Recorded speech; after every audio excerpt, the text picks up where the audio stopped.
8.15 광복이 왔습니다. 꿈에도 그리던 8.15 광복 45년 8월 15일입니다. 한국인이라면 이 정도는 외워야 되겠죠. 우리가 광복을 쟁취할 수 있었던 이유는 두 가지예요. 우리 민족의 끊임없는 독립운동, 김구를 비롯한 수많은 사람들이 노력을 했죠. 그리고 2차 대전 때 연합국이 승리를 거두면서 일본이 망했죠. 일본이 망하면 곧 우리의 광복이었었죠. 근데 어떤 사람들은 요거만 강조하는데 아니에요. 우리가 끊임없는 노력을 했기 때문에 광복을 얻을 수 있었던 거예요. 일례로 오키나와 있죠. 오키나와는 원래 독립국이었는데 일본이 망하고 나서 독립을 못해. 왜? 걔네들은 독립운동 안 했거든. 그래서 아직도 일본에 편입이 되어 있죠. 그리고 우리가 끊임없이 독립운동을 했고 세계가 알아주기 때문에 국제회의에서 중국의 파랭의 대표였던 장제스 같은 놈이 우리나라의 독립을 이렇게 건의를 하게 되죠. 그래서 우리가 얻어낸 거예요. 그래서 이 대표적인 사진입니다. 광복 직후에 독립 투사들이 서대문 형무소에 나와서 만세를 부르는 모습이고, 요거는 2차 세계대전 때 일본이 항복 사인하는 모습인데 이 미국 대표 앞에서 일본 대표가 사인하고 있죠. 근데 이 일본 대표 잘 보면 다리가 없어요. 지팡이 짚고 쩔뚝거리면서 가서 항복 사인을 하게 되거든요. 이 다리가 없는 이유가 우리 윤봉길 사건 알죠? 상하이 흥포공원에서 폭탄을 던졌잖아요. 그때 얘가 일본 외교관이었었거든. 상하이의 외교관으로 가 있었는데 그때 폭탄을 맞고 다리 하나가 날아갔습니다. 그래서 평생을 쩔뚝거리면서 사면서 윤봉길을 원망했겠죠. 그래서 항복 사인하면서도 윤봉길! 속으로 외쳤을지도 모릅니다. 이것이 영상으로 다 남아 있습니다. 그래서 윤봉길의 어떤 영향이 어마무시한 거야. 근데 광복은 찾아왔는데 혼란스러워. 우리나라를 통치하던 일본이 이제 물러나잖아. 그럼 우리나라 치안이나 질서는 누가 회복할까? 그래서 등장하는 것이 조선건국준비위원회입니다. 줄여서 건준위라고 부릅니다. 이걸 만든 사람이 요 사람들이에요. 얘네들은 중도파예요. 이때 우리나라는 파랑이랑 빨강이들, 좌익과 우익이 섞여 살던 한반도였었거든. 오래 살았어. 사이도 괜찮았어. 야, 너 빨강이냐? 야, 멋있는데 너 파랑이야? 야, 귀여운데 하면서 어울려 살았거든. 근데 색깔의 진한 정도가 약간 달랐어. 국우, 국자 이렇게 완전히 빨갛던지 완전히 파란 사람들도 있었지만 요 두 사람은 중도, 약간 옅은 파랑이 빨강이에요. 특히 여운형은 빨간색이고 안재홍은 파란색인데 얘네들이 좌우 합작으로 손잡고 만든 조직이에요. 그러니까 무슨 색이겠어요? 보라색이겠죠. 보라돌이. 그래서 얘네들의 과제는 못 가. 일본이 이제 도망가잖아. 그러면 아직 우리나라 안 생겼잖아요. 그러니까 질서를 누군가 지켜야 될 거 아니야. 그래서 얘네들이 했던 것이 요거예요. 질서 유지. 그래서 요 부분이 키워드예요. 질서를 유지하려고 했었고 경찰이 없잖아. 그럼 치안을 누가 담당해? 범죄 저지르는 거, 질서 같은 거 누가 해? 그래서 치안대라는 조직을 만듭니다. 그리고 각 지역의 치안과 질서를 담당하기 위해서 지부, 체인점을 두고서 지방 곳곳을 나라 역할을 했었던 것이 이것이 그 유명한 건준이라는 거. 자, 근데 우익이 나중에 이탈을 해요. 결론적으로는 이 건준이는 빨간색만 남어, 좌익만 남는 거죠. 근데 좌익이 열심히 인스타 하고 있었거든. 근데 인스타 실시간 검색으로 이런 게 뜨는 거야. 우리나라에 38선을 나눠서 북쪽으로는 소련이 들어오고 남쪽으로는 미군이 들어온다고 소문이 난 거야. 한마디로 소련과 미국, 외국 군대가 우리나라에 들어온다고 소문이 나는 거야. 우리나라는 알아서 이 건준이 통해서 지금은 건국을 준비하고 있잖아. 근데 외국 군대가 들어온대. 그래서 이 빨강이 애들이, 좌익 애들이 불안한 거야. 그래서 미국이 들어오기 전에 나라를 선포합니다. 야, 우리 이미 나라 선포했어. 미국 꺼져. 이렇게 하려고. 그래서 나라 이름이 조선인민공화국, 그리고 전국에 인민위원회라는 조직을 뒀습니다. 어때요? 느껴지죠? 뭐가 느껴져? 무슨 색이 강하게 느껴집니까? 빨간색. 빨강이들이 좋아하는 단어 조선, 뭐 인민. 그래서 이것은 좌익 중심이 돼서 빨강이들이 중심이 돼서 만든 나라 조선인민공화국, 그다음 인민위원회. 요 단어는 기억해 주세요. 현실적으로 미국이 들어오기 전에 나라가 있었어. 잠깐이지만. 그 이름이 뭐라고요? 조선인민공화국이었어요. 줄여서 인공이라고도 부릅니다. 요 사료가 좀 중요해요. 조선건국준비위원회 강령 왜 만들었는지를 선포한 건데 여기서 제일 중요한 건 요겁니다. 일시적 과도기에 있어서, 과도기란 말은 중간 단계, 나라가 만들어지기 전에 중간 단계에 있어서 질서를 회복해야 된다. 질서라는 단어. 그래서 이 건준이의 가장 큰 역할은 뭐다? 질서 회복이었었다라는 거 정도 알아주면 될 것 같아요. 그래서 건준이 아주 중요합니다. 그래서 방금 봤지만 한반도에는 빨강이랑 파랭이랑 서로 돌아다니던 그러한 시대였어요. 근데 여러 세력들이 있었어. 요걸 이해해야지 뒷부분 이해가 쉽습니다. 이렇게 가운데에 선을 그으면은 여기가 이제 중도예요. 그래서 요 오른쪽으로 갈수록 파랭이 애들 우파죠. 우익. 그리고 왼쪽으로 갈수록 뭘까요? 그죠? 좌파, 좌익이죠. 그래서 왼쪽부터 볼까요? 극자. 제일 끝에 있는 초울트라 빨강이들. 박헌영이라는 사람이 있고 김일성이 있어요. 박헌영은 우리 앞서 배웠죠. 일제강점기 때 사회주의가 유행한다 그랬었잖아. 빨간색이. 그래서 조선공산당이라는 거. 거기 대표가 박헌영이었어요. 나중에 북한으로 넘어갑니다. 여기서 우리는 김일성을 기억해줘야죠. 요 엄청 젊은 요 김일성. 우리 앞에 배웠어요. 만주에서 게릴라전을 펼치면서 독립운동했었던 김일성이 소련으로 넘어갔었죠. 근데 해방과 동시에 광복과 동시에 이 소련군과 함께 김일성이 우리나라에 들어옵니다. 그래서 소련의 지원을 받게 되지요. 그리고 아까 봤었던 여운형이 중도 좌파로 여운형이 있고 이 사람 여운형인데 여운형이 대단한 사람이야. 왜 대단하냐면 그 당시 때 여론조사를 했대. 새로 만들어진 나라의 지도자로 누가 좋을까요? 1번 김구, 2번 이승만, 3번 여운형 했을 때 여운형이 1등 했대. 한마디로 우리는 김구, 이승만은 알아도 여운형 잘 모르잖아. 너는 빨간색이잖아. 빨강이 여운형이 여론조사 1등 할 정도로 어마무시한 인기를 가지고 있었던 거지.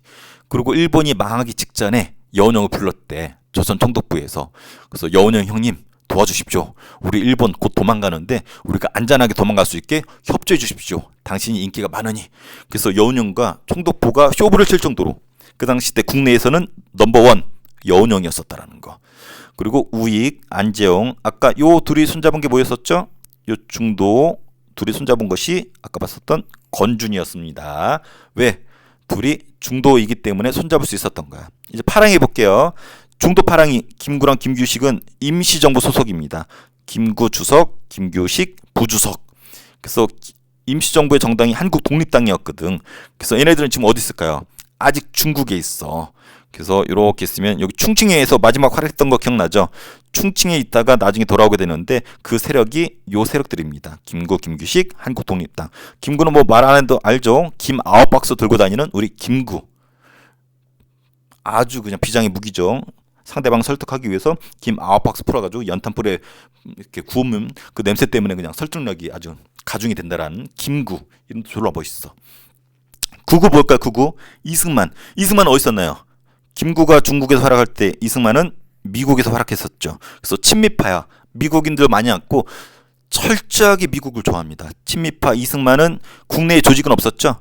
그래서 독립척성중앙협의회라고 하는 이런 졸라간 긴 조직을 만들어서 자기 세력을 만듭니다. 그리고 국내에 있었던 돈 많은 사람들, 송진호, 김성수 이런 애들이 한국민주당이라는 정당을 만듭니다. 여긴 약간 친일파도 섞여 있고 돈 많은 사람들, 좀 민족주의 계열이 여기 있어요. 그래서 국내에는 여러 세력들이 막 섞여 있어. 요 초울트라 빨강이 박헌영, 김일성도 있고 중도 세력도 있고 초울트라 파랑이들도 있고 그리고 중도 파랑이 임시정부 세력 얘네들도 있고 그래서 이런 사람들이 혼재되어 있는 것이 그 당시였고 중도파들이 권준위를 만들었었다는 거. 근데 아까 실시간 검색으로 떠오른 것처럼 우리나라가 누가 들어온다? 그렇죠. 미군과 소련이 들어옵니다. 요거 한번 소개해 줄게요. 이렇게 있는데 일본이야. 아직 일본이 패망하기 전인데 일본은 마지막 직전에 미국하고 전쟁 미친 듯이 치릅니다. 미국이 일본과 전쟁 치르는데 일본이 항복을 안 해. 이 미친 새끼들이. 근데 문제는 소련이 내려오고 있어. 한반도로. 그래서 일본이 항복하면 좋은데 미국은 일본하고 전쟁하느냐고 한반도에 신경을 못 쓰고 있는데 소련이 계속 내려온단 말이야. 그러다가 미국의 입장에서는 소련이 한반도를 다 먹게 생겼어. 그래서 미국이 카톡을 보냅니다.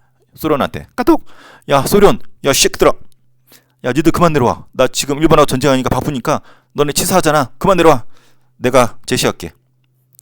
북위 38도선을 기준으로 북쪽은 소련 니들이 들어가서 일본 애들 무장해제하고 남쪽은 우리가 일본 해치우고 일본한테 항복받고 남쪽 우리 미국이 들어갈게 라고 미국이 카톡을 보냈거든. 소련이 카톡을 보더니 괜찮거든. 그래서 오케이 했더니 미국도 뭐야 오케이 했네 해가지고 급작스럽게 그어진 이 선이 38선이에요. 한마디로 뭐야? 미국이 일본하고 전쟁하느라 바빠가지고 소련 그만 내려오라고 제시한 선이 38선인 거야. 이게 그 당시만 하더라도 우리나라 분단선이 될지는 몰랐네. 그래서 여기 나와 있죠. 일본이 항복 직전에 소련이 자꾸 한반도로 내려와. 남아란 말은 남쪽으로 내려온다는 뜻이야.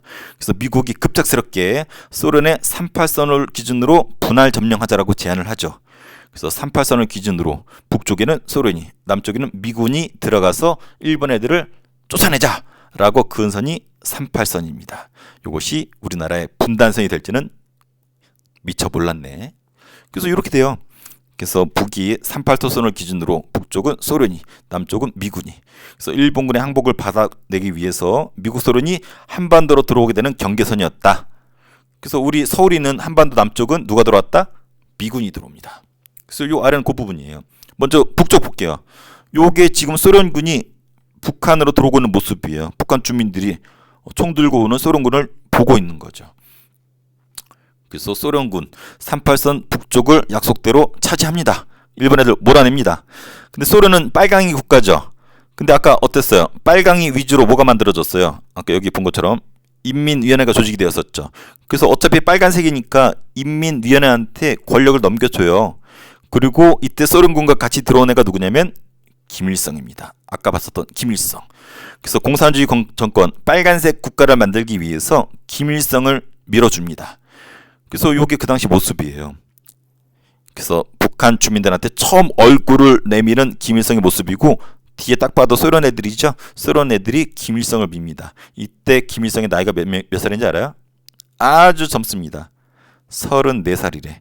그래서 34살의 젊은 김일성이 북한 주민들한테 얼굴을 내밉니다. 김일성은 앞서 보천번전도 기억납니까? 일제강점기 때 그런 걸로 이름은 각인이 되어 있었는데 얼굴을 본 건 처음이거든. 또 보니까 또 잘생겼거든. 또 소련 애들이 밀어주거든. 보니까 빨간색이거든. 그래서 김일성이 북한에서 권력을 차지하기 시작합니다. 그럼 남쪽을 볼까요? 남쪽은 약속한 것처럼 누가 들어오기로 되어 있어요? 미군이 들어오죠. 그래서 미군이 들어와서 봤더니 조선통도포 건물에 일장기가 걸려 있거든. 그래서 이걸 내리고 미국 성조기를 겁니다. 그래서 이걸 딱 봐도 미군이 남쪽을 차지한 걸 상징적으로 보여주죠. 이때만 해도 통도포 건물이 그대로 있었거든. 그래서 미군이 군정을 합니다. 여기 미소 군정이라는 표현 나오는데 군정이라는 표현은 뒤에도 나와요. 군인 정치라는 뜻이야. 그래서 북쪽은 소련군이 정치했고 남쪽은 미군이 정치했었다. 근데 북쪽은 아까 어때요? 인민위원회한테 권력을 넘겨줬죠. 근데 남쪽은 달라요. 모든 거 인정하지 않습니다. 일체 국가나 어떠한 조직도 인정하지 않아요. 이 말은 무슨 말이냐면 그렇게 죽도록 독립을 위해서 싸웠던 임시정부, 아까 여운형이 만들었던 건준이 있죠. 하나도 인정 안 합니다. 안타까운 일이에요. 혹시 기억납니까? 앞서 배웠을 때 일본이 패망했다는 소식을 듣고 김구가 엉엉 울어. 이 소식은 나에게 희소식, 좋은 소식이라기보다는 하늘이 무너지는 소식이다. 꺼이 하면서 김구가 일제의 패망 소식을 듣고 웁니다. 왜 울었냐면 우리가 독자적으로 나라를 찾은 게 아니라 강대국에 의해서 간접적으로 얻은 나라잖아. 그래서 김구는 예측했던 거지. 미국과 소련 같은 강대국이 우리나라 장난칠 거라고. 딱 그게 현실이 된 거야. 임시정부랑 건준이를 미국이 인정 안 해. 오히려 총독부 체제를 그대로 유지합니다. 미국은 친일파 같은 데 관심 없어. 한반도만 안정되는 게 목적이었었지 민족을 배신했건 반역이건 친일파건 관심 없습니다. 오히려 친일파들이 차지했었던 이 총독부 체제 있죠. 이거를 남쪽의 안정을 위해서 친일파를 그대로 등용해서 그대로 끌고 갑니다. 그래서 해방 직후에 친일파들 다 도망갔거든. 근데 다시 돌아옵니다.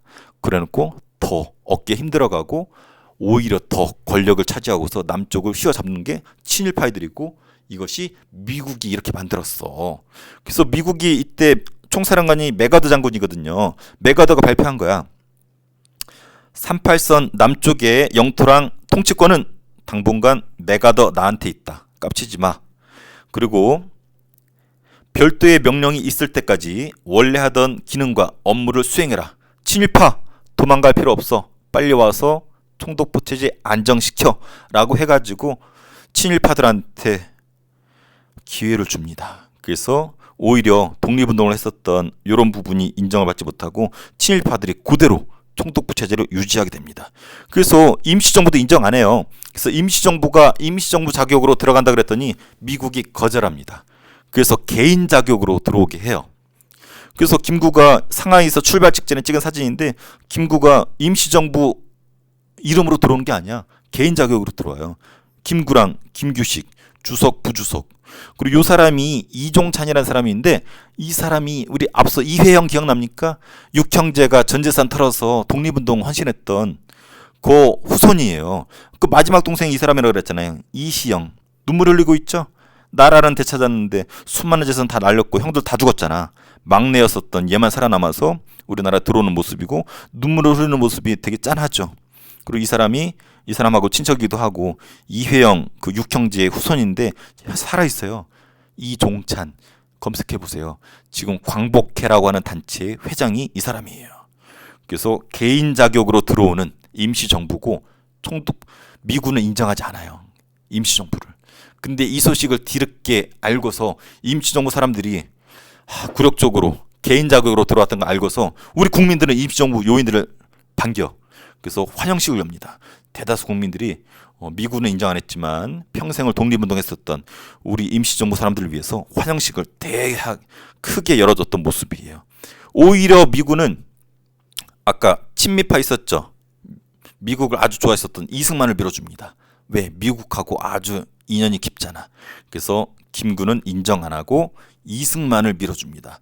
북한에서 김일성을 밀어줬다라면은 남쪽에서는 이승만을 밀어줍니다. 결론적으로는 얘가 북한 세우고 얘가 대한민국을 세우게 되죠. 그래서 이런 부분이 있습니다. 자, 그리고 한반도 문제를 모스크바에서 삼국 외상회의라는 걸 엽니다. 외상이란 말은 지금으로 치면 외교부 장관들인데 외교부 장관들이 모여서 한반도 문제를 논의했던 것이 모스크바예요. 소련에서 회의를 갖습니다. 왜? 한국 문제를 해결하려고. 그래서 여기서 결정사항이 3가지가 있는데 아주 중요합니다. 그래서 먼저 완전한 독립에 앞서서 임시정부 만들어주자. 그리고 임시정부를 만들기 위해서 미국과 소련이 위원회를 만들자. 그리고 완전한 독립국가 만들기 전에 최대 5년간 4개의 나라가 신탁 통치해주자. 믿을 신자예요. 믿고 맡겨서 통치해주자.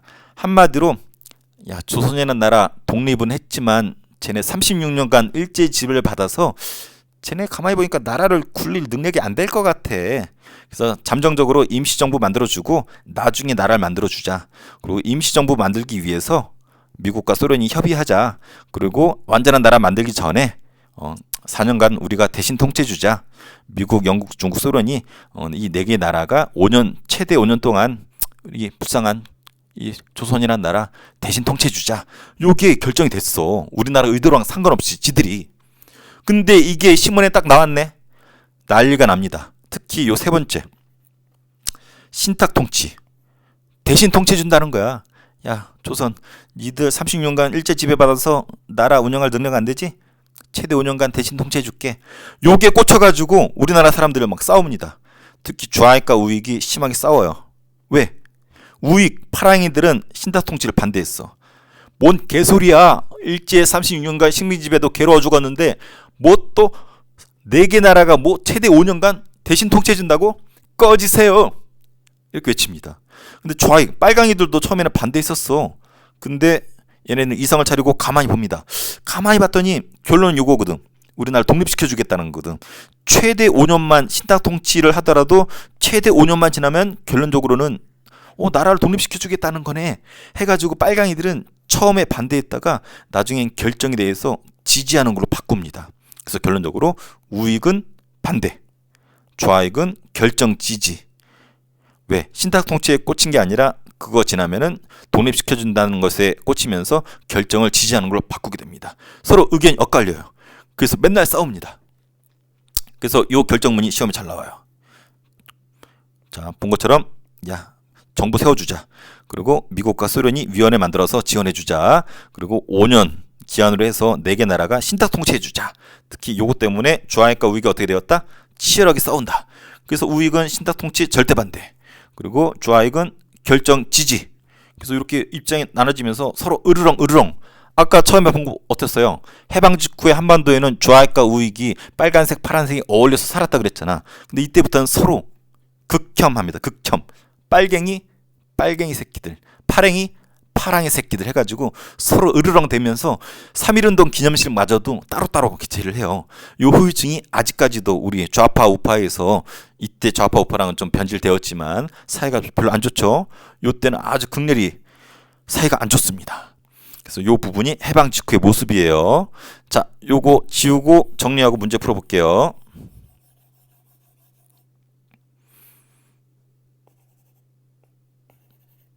자, 요 표로 한번 정리해 볼게요.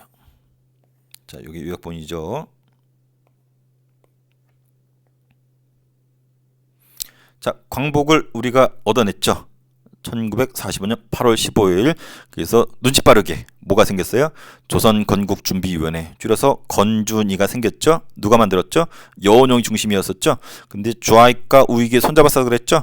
중도 좌파였던 여운용과 중도 우파였던 안재홍이 손을 잡고 만들었지만 끝내 우파는 뛰쳐나가면서 빨간색 조직이었었죠. 그래서 지방에 체인점을 줬고 치안 유지를 위해서 노력했었죠. 질서 회복을 위해서. 그리고 미국이 들어온다는 소문이 나니까 나라를 빨리 만들어야 되겠다. 그래서 조선인민공화국과 인민위원회를 설치했지만 미국은 쌩깠다. 그 당시 우리나라에는 빨간색과 파란색이 어울려 살았죠. 그래서 극좌 세력으로 박헌영, 김일성이 있었고 중도 여운형, 그다음에 우파 우익의 안재홍 중도, 임시정부 세력들, 미국에 있었던 이승만, 그다음에 돈 많은 애들, 얘네들 이렇게 극좌랑 극우로 이렇게 나눠진다고 그랬었죠. 좌익과 우익이. 그래서 이 정도는 알고 있으면 좋을 것 같아요. 그러다가 미국의 제안으로 38선이 그어졌죠. 그래서 북쪽에는 소련이, 남쪽에는 미군이 각각 군인들이 통치를 하죠. 그래서 북쪽은 소련의 군정이 실시되었고 김일성을 밀기 시작하죠. 그래서 빨강색, 아까 여기 건준이가 만들었던 인민위원회를 인정해주죠. 그리고 친일파나 지주들을 죽여버립니다. 그리고 남쪽에서는 미군이 군정을 실시합니다. 그래서 총사령관이었던 메가르가 포고령 발표했죠. 야, 친일파들 돌아와서 총독부 일 하던 거 그대로 해 라고 한다고 그랬었잖아. 그래서 총독부 체제를 인정합니다. 그리고 임시정부나 건준이나 인공 하나도 인정 안 했었죠. 그리고 한국민주당 돈 많은 애들 지원해 줍니다. 그러다가 모스크바에서 세계의 외교부 장관들이 회의를 했죠. 그래서 조선에 정부 세워주자. 이거 논의하기 위해서 미국과 소련이 위원회 개최하자. 그리고 최대 5년 동안만 신탁 통치해주자. 우익은 반탁한다 그랬었죠. 반탁이라는 것이 반대한다, 신탁 통치를. 근데 좌익도 처음에는 반탁이었지만 가만히 봤더니 이 결정의 최고 결정은 뭐야? 임시정부를 거쳐서 독립시켜주겠다는 거잖아. 여기에 이제 진실을 파악하고 결정을 지지하는 걸로 선회를 하죠. 그래서 좌익과 우익이 사이가 안 좋아지면서 으르렁 대기 시작했었다라는 거. 여기까지가 오늘 배운 거고 그 뒤에는 점점 요 표에서 정리된 뒤에 보는 것처럼 쭉쭉쭉 시간 순으로 진행이 됩니다. 그래서 여기는 시간 순으로 정리를 해야 되는 부분이 있는데 그거는 뒤에서 계속 정리할 거예요. 자, 그러면은 문제를 한번 풀어보도록 할게요. 자, 광복 직후 건준이는 여운형과 안재홍 중심이었다. 맞죠? 건준이는 지부, 체인점, 치안대. 맞죠? 김일성은 소련의 지원을 받았죠. 북조선 임시인민위원회를 조직했다. 여기 다음 단에 나오는 건데 여기서 나왔네요. 맞아요. 좌익, 빨강이는 일관되게 반탁했다. 아니죠. 우익이 반탁했죠. 박헌영과 김일성은 제일 왼쪽에 있는 극자였죠. 극우가 아니라 극좌 세력이었습니다. 건준위는, 위가 자꾸 생략되네요. 치안대를 설치했다. 치안대랑 또 뭘 설치했나요? 인민위원회를 설치했죠. 나중에 나라 조선인민공화국도 했었고 김일성은 누구의 지원을 받았죠? 그렇죠. 소련군의 지원을 받았었죠. 모스크바 회의에서는 그렇죠. 임시민주주의 정부 혹은 민주주의 임시정부를 수립할 것을 약속을 해줬죠. 모스크바 회의 결과 우익과 좌익이 대립했죠. 우익은 신탁통치 반탁, 좌익은 결정 지지로 선회했다 그랬죠. 미소 군정은 무슨 선을 기준으로? 38선을 기준으로 남북 분할을 했었다. 미국이 주장했었던 부분이죠.